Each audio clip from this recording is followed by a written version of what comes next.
C'est un avion! C'est Superman! Superman est le premier super-héros de la bande dessinée. Il a 87 ans, créé en 1938 par Jerry Siegel et Joe Shuster.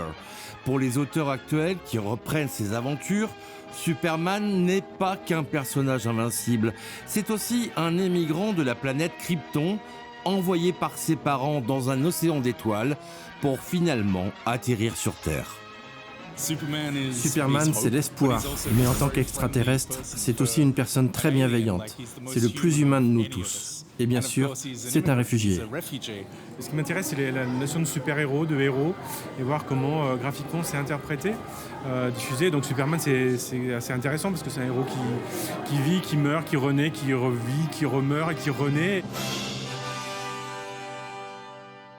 La bande dessinée d'origine donne très vite des idées à d'autres médias, comme le cinéma ou la télévision, qui exploitent le filon Superman jusque dans les années 2000 avec Smallville.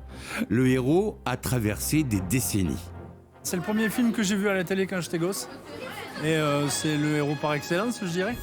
Il n'est pas relié forcément à une époque.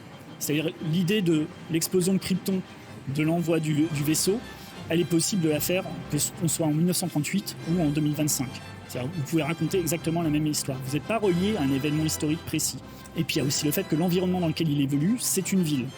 Alors c'est une ville qui s'appelle Metropolis, c'est une ville qui est anonyme, qui peut évoluer avec les décennies. L'exposition est très documentée sur l'évolution de Superman.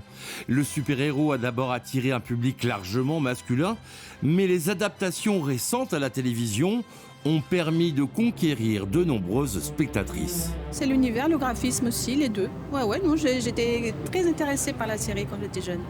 C'est pour ça que là, je suis en admiration dans cette expo.